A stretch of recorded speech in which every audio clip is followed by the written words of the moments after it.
Imaginez que vous avez un ami qui ne vous appelle que quand il a besoin de vous, ou plutôt pas tant de vous que de votre situation et de ce qu'elle offre.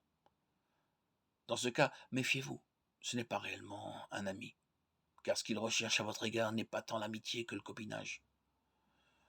Le copinage, c'est cette manière de rechercher chez l'autre la faveur qu'il peut nous apporter. Le copinage n'est pas sans lien avec l'amitié. Il existe bien une préférence, une affection plus ou moins mutuelle, mais il est de ces amitiés qui sont fondées sur l'utilité plutôt que sur la vertu, des amitiés.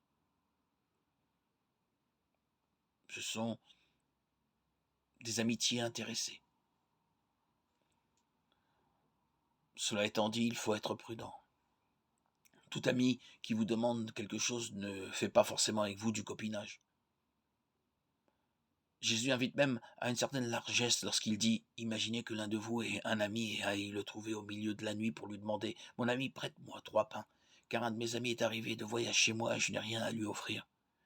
Et si de l'intérieur l'autre lui répond: ne viens pas m'importuner, la porte est déjà fermée, mes enfants et moi nous sommes couchés, je ne puis pas me lever pour te donner quelque chose.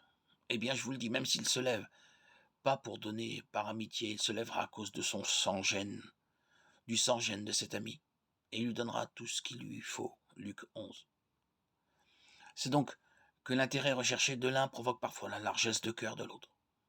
En effet, quiconque demande reçoit, qui cherche trouve, à qui frappe on ouvrira.